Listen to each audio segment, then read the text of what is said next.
Pio Waka তুতুপুতু লেভেনচুস peso দিছে হাসনাত আবদুল্লাহ লেভেনচুস। সেনাপ্রধানের দিক থেকে মূল ভেটোটা ছিল যে ডক্টর মোহাম্মদ ইউনুস কেন, why not any other person. Doctor Mohammad ইউনুসের নামে মামলা আছে, তিনি একজন কনভিক্টেড পার্সন।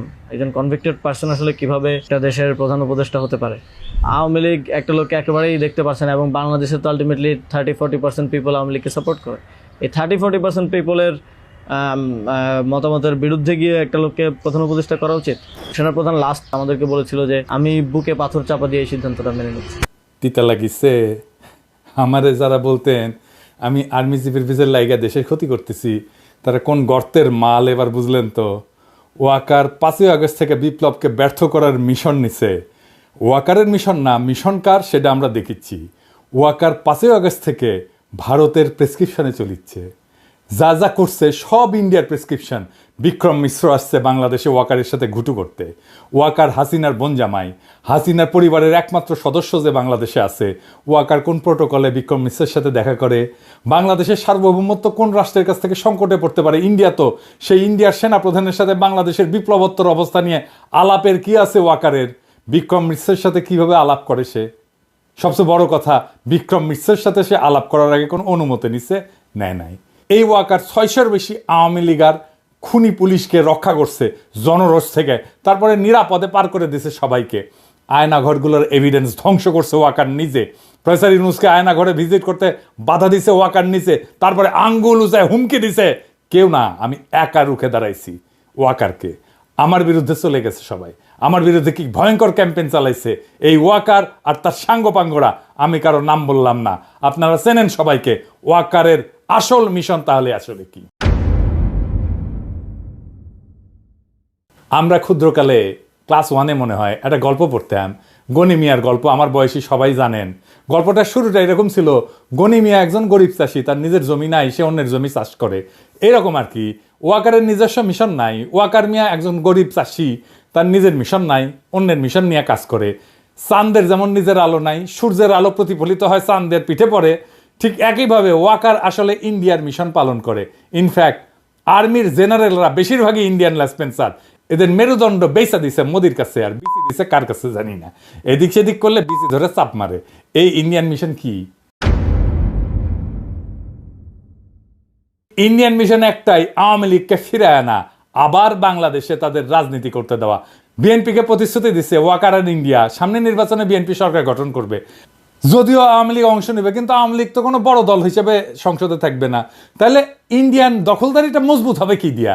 সেটার আবার আর একটা তরিকা আছে। ইন্ডিয়া কখনোই বাংলাদেশে তার দখলদারি মজবুত করতে পারবে না যদি না সমাজে, রাজনীতিতে ইন্ডিয়ান ন্যারেটিভগুলো বজায় না থাকে। কি কি সেই ন্যারেটিভ? মুক্তিযুদ্ধ, ধর্মনিরপেক্ষতা আর অসাম্প্রদায়িকতার পক্ষে বলতে হবে। জামাতকে বাংলাদেশের শত্রু বলতে হবে, ধর্মীয় উগ্রবাদের বিরুদ্ধে বলতে হবে। ঠিক এই কাজই করতেছে বিএনপি। দেখেন, সে অসাম্প্রদায়িকতার কথা বলতেছে, ধর্মীয় উগ্রবাদের কথা বলতেছে, ধর্মনিরপেক্ষতার কথা বলতেছে, মুক্তিযুদ্ধের কথা বলতেছে, চেতনার কথা বলতেছে, 72-এর সংবিধানের কথা বলতেছে। তার মানে আওয়ামী লীগ যা কিছু বলতো তার সব কিছু এখন বিএনপি বলতেছে। বিএনপি হয়ে উঠছে নতুন আওয়ামী লীগ। ইন্ডিয়া বিএনপিকে সেট করলো সরকারি দল হিসেবে। এখন তো বিরোধী দল লাগবে। এটা ইন্ডিয়া বিরোধী দলও ঠিক করে দিতে চায় বাংলাদেশে। আওয়ামী লীগের জন্য জাতীয় পার্টি ঠিক করে দিয়েছিল বিরোধী দল হিসেবে। জাতীয় পার্টির নেতা হারামজাদা জিএম কাদের নির্বাচনের আগে ইন্ডিয়া যাইতো আর পানি পড়া নিয়ে আসতো এইভাবে। আবার বলতো ভারতের সাথে কি আলাপ হয়েছে তা কওয়া যাবে। হ্যাঁ, হারামজাদা। ওরে বাইরে রাখছেন কেন? হারামজাদাকে এক্ষুনি গ্রেপ্তার করেন। কি জন্য গ্রেপ্তার করবেন সেটা পরে দেখা যাবে, আগে গ্রেপ্তার করেন। দেখেন, ও তো মাখন খাইছে। মাখন খাইছে না? ও মাখনের জিনিসগুলো বের করা যাবে, কি কি মাখন খাইছে। ওই টাকা খাইছে, বাংলাদেশের টাকা খাইছে, ওইগুলো বের করা যাবে। ওকে আগে ঢুকান ভিতরে।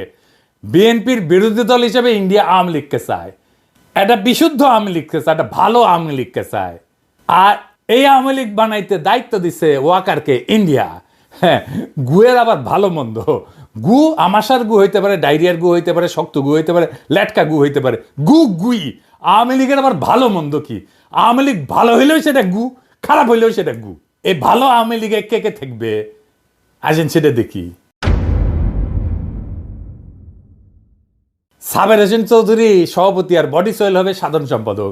এইভাবে আওয়ামী লীগ পুনর্গঠিত হইবে। এই পুনর্গঠিত আওয়ামী লীগ নির্বাচনে যাবে, এটাই ভারতের সিদ্ধান্ত। বিএনপি একমত হয়েছে এটাতে। ওয়াকার এটা এক্সিকিউট করার দায়িত্ব নিছে। ওয়াকার এটা ঠিক করে দিবে। সবাইকে ডাকিচ্ছে, হাসনাতদেরকেও ডাকিছিল। সব রাজনৈতিক দল এটা ওকে করে বলে দিয়ে আসছে। এই যে ইউরোপের রাষ্ট্রগুলোর মধ্যে ব্রিটেনের সমর্থন আছে, ইংল্যান্ডের রাষ্ট্রদূত আছে না ঋষি সুনাকের নিয়োগ দেওয়া যে সারা কুক, এইটা ঘুটু পাকেচ্ছে বিদেশিদের তরফ থেকে। এই কারণে সাবের হোসেন চৌধুরীকে জেলে রাখা যায় নাই, এবং সেই জন্যই মাঝে মাঝে সাদা চামড়াগুলো আইসে মাঝে মাঝে ঘুটু করার চেষ্টা করে, বিভিন্ন জায়গায় ঢোকার চেষ্টা করে। নির্বাচন কমিশনও নাকি এরা ঢুকিছে, ওরা নাকি আবার ইলেকশন আবার মনিটর করবি, ইলেকশন মনিটর ঢুকু দিব একেবারে পিছন দিয়া। আর কে কে থাকবে এদের সাথে? শেখ ফজলে নূর তাপস, শিরিন শারমিন চৌধুরী, সেলিনা হায়াত আইভি, আর সিলেটের সাবেক মেয়র শিরিন শারমিন ওয়াকারের প্রোটেকশনে ক্যান্টনমেন্টে আছে এখনো। টাইম মতো ওয়াকার বের করবে, মানে ইন্ডিয়া যখন বলবে আর কি ওয়াকারকে, ও তো আবার ইন্ডিয়ার কথা ছাড়া সরে না, হাগামতাও করে না ও ইন্ডিয়ার কথা ছাড়া। শালা এমন একটা দেশ বানাইছে যার সেনাপ্রধান শত্রু দেশের আদেশ না শুনে কিছু করে না। Now, coming on to specifically what you asked for Bangladesh, as far as Bangladesh is concerned, it is too early for to take any decision for us. I am very clear, the present military to military relationship is very strong, and we keep exchanging notes on regular basis to avoid any kind of a misgivings. Waker আবার চালাক আছে, বলে army ইনস্টিটিউটের ক্ষতি করা যাবে না, কারণ হাইসানি। হ্যাঁ, যখন প্লট নেওয়া, গাড়ি নেওয়া, কদম ভুসি খাওয়ার হাসিনার হোকাচাটা, তখন জেনারেলরা, আর যখন বাম্বু খায় জেনারেলরা, তখন ইনস্টিটিউটের পিছে লুকায়, মানে সৈনিকদের পিছে লুকায়। 5ই আগস্টে পেট মোটা ওয়াকার সৈনিকেরা তোমার সাথে ছিল, জুনিয়র অফিসাররা তোমার সাথে ছিল। জুলাই আগস্টে তো তুমি ছিলা হাসিনাকে ক্ষমতা রাখার মিশনে, হাসিনা হোকাচাটার মিশনে ছিলা। 5ই আগস্ট সৈনিক আর জুনিয়র অফিসারদের বন্দুকের নল ঘুরে গেছিল জালেমের দিকে, কোনো কমান্ড শুনে নাই সৈনিকেরা, নিজের বিবেকের কমান্ড শুনিছে ওরা। জেনারেলদের কেনা যায়, সৈনিকদের কেনা যায় না, কারণ ওরাই সেই সংখ্যাগরিষ্ঠ জনগণের সন্তান যারা দেশকে ধারণ করে। তোরা শালা মনে করিস দেশটা উপনিবেশ, তোরা কলোনি, আর ওরা মনে করে দেশটা আমার, সেজন্য বিবেকের কথা শোনে। আর তুই যেহেতু মনে করিস কলোনি, সেজন্য ইন্ডিয়ার কথা শুনিস, তোরা সব কটা জেনারেল ইন্ডিয়ার কথা শুনিস। এরা কৃষক শ্রমিকের সন্তান, দরিদ্র মধ্যবিত্তের সন্তান। এই সৈনিকেরা ওদের পিওর হার্ট, ওরা জানে ওদের সম্পদ একটাই, তা হচ্ছে বিবেক, তা হচ্ছে ইনসাফ। ওরা কখনো ভুল করেনি, 1971-এ করেনি, 75-এ 15ই আগস্টে করেনি, 75-এর 7ই নভেম্বরে করে নাই, 2024-এর 5ই আগস্টে করে নাই। ওরা আবারও দাঁড়াইতে হলে জনতার পক্ষে দাঁড়াবে, পেট মোটা জেনারেল ইন্ডিয়ান দালাল লেসপেন্সারদের পক্ষে দাঁড়াবে না। ওরা কোনোদিন মেরুদণ্ড বেছে দেওয়া জেনারেলদের পক্ষে দাঁড়াবে না। মুজিবকে জয় বাংলা করার সাহস হিম্মত সিনিয়র অফিসারদের হয় নাই, জেনারেলদের হয় নাই, হইছে সৈনিক আর জুনিয়র অফিসারদের। খালেদ মোশাররফের খুব ব্যর্থ করে দিছে সৈনিকেরাই, আর জুনিয়র অফিসাররা ভারতের কাছে বাংলাদেশের নতজানু আর্মির জেনারেলদের সৈনিকেরা সুদে না, জুনিয়র অফিসাররাও সুদে না। ওয়াকার বাংলাদেশের সেনাপ্রধান থাকার নৈতিক অধিকার হারাইছে, বাংলাদেশের সেনাবাহিনীর ইজ্জতকে সে ধ্বংস করে দিছে, নিজের পজিশনকে সে খুনি হাসিনা তার দলের স্বার্থ ভারতের আজ্ঞায় পালন করতেছে।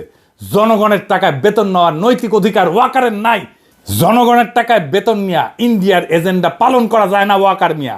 এখন বুঝছেন কারা ছাত্রদের বিরুদ্ধে দুর্নীতির অভিযোগ ছড়াইছে, কারা ছাত্রদের ভিতরে অনৈক্য সৃষ্টি করেছে, কারা নাইদের মিটিংয়ে বরিশালে ঝামেলা করেছে, কারা ওর বিরুদ্ধে রয়্যাল এজেন্ট হওয়ার অভিযোগ তুলিছে, কারা আমাদের বিপ্লবী জনতাকে মব বইলা অভিহিত করেছে, কারা আমাদেরকে বাংলাদেশের স্থিতিশীলতার শত্রু বলছে।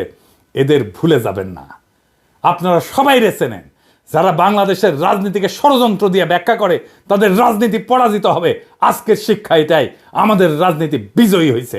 আজকের করণীয় কি এখন তাইলে? প্রথম করণীয়, ওয়াকারকে পদত্যাগ করতে হবে। সেনাবাহিনীর ভারতপ্রেমী জেনারেলদের উৎখাত করতে হবে। সেনাবাহিনীতে একটা সংস্কার কমিশন বসাইতে হবে। গুম খুনের কুশীলব সকল অফিসারদের পুলিশের হাতে সোপর্দ করতে হবে। জুলাই বিপ্লবে যে অফিসাররা নিজেরা গুলি চালাইছে, গুলির অর্ডার দিছে, তাদের পুলিশে সোপর্দ করতে হবে। কর্নেল রেদওয়ান কেমনে চাকরি করে ওয়াকারের বাচ্চা, আমাদের ছেলেদের উপর নিজের হাতে গুলি করে রেদওয়ান কেমনে আমাদের টাকায় বেতন নেয় সেনাবাহিনীতে থেকে। এখনো বেতনের টাকা কি মিয়া তোমার বাপের জমিদারি থেকে দাও ওয়াকার? ইনস্টিটিউটের সম্মান নষ্ট করা যাবে না, তাই না? মিয়া বেকুবের বাচ্চা, তুমি মিয়া সম্মান নষ্ট করলা কার? ইনস্টিটিউটের সম্মান নষ্ট করছে কে? আর্মির সম্মান নষ্ট করছে কে? কইছিলাম না হারকুলিস হবা না, বুকের মধ্যে স্টেন্ট লাগাই রাখছো, হার্টের রুগী, ওই হার্টন তোমার নাই। তোমারে কইছিলাম আঙ্গুল তুলবা না, ওই আঙ্গুল আমরা চিনি। সকল আওয়ামী লীগারদের সরকারি চাকরি থেকে বরখাস্ত করতে হবে। সকল আওয়ামী লীগের ব্যবসায়ীদের ব্যবসা জব্দ করতে হবে। অনলাইনে অফলাইনে যারা লিগেল লেসপেন্সারি করতেছে তাদের নিষ্ক্রিয় করতে হবে। কিভাবে করবেন আমরা জানি না। আওয়ামী লীগের সকল পদধারী নেতার অ্যাকাউন্ট জব্দ করে তাদের সকল টাকা রাষ্ট্রীয় কোষাগারে জমা করতে হবে। নয়তো আমরা একদিন করে এক এক এলাকা ঘেরাও করব, জনতার ব্লক রেট দেব, আর একটা একটা করে আওয়ামী লীগের ধরে ধরে ঝুলায় দেব, টাঙ্গায় দেব। একটা জায়গায় করবেন এই অপারেশন, ঠান্ডা হয়ে যাবে সারা দেশ। বাংলাদেশে আওয়ামী লীগ বা ভারতীয় আধিপত্যবাদ ফিরবে না, ফিরতে দেওয়া হবে না। যতই তার পিছনে ইন্ডিয়া থাকুক, ইন্ডিয়ার লেসপেন্সার ওয়াকার থাকুক, জেনারেলরা থাকুক, সিভিল মিলিটারি ব্যুরোক্রেসি থাকুক, প্রথম আলো থাকুক, ডেলি স্টার থাকুক, বামেরা থাকুক, আর বিএনপি থাকুক, এমনকি প্রফেসর ইউনূস থাকুক, আওয়ামী লীগকে রাজনীতি করতে দেওয়া হবে না। আওয়ামী লীগকে নির্বাচন করতে দেওয়া হবে না। বাংলাদেশের দরকার হইলে আর একটা জুলাই হবে, দরকার হইলে আবারও রক্ত দেব, আবার লড়াই হবে, দরকার হইলে নতুন বিপ্লবী সরকার আবার গঠিত হবে। এই চূড়ান্ত লড়াইয়ের আহ্বান জানায় গেলাম। সিপাহী জনতার দরকার হইলে আবার মাঠে নামবে, 7ই নভেম্বরের মতো, 15ই আগস্টের মতো, 5ই আগস্টের মতো। 5ই আগস্টের ভুল আমরা আর করব না। জান দেব কিন্তু জুলাইয়ের অর্জন দেব না ইনশাল্লাহ। খোদা তাআলা আবার আমাদের বিজয় ছিনিয়ে আনার তৌফিক দিন। ইনকিলাব।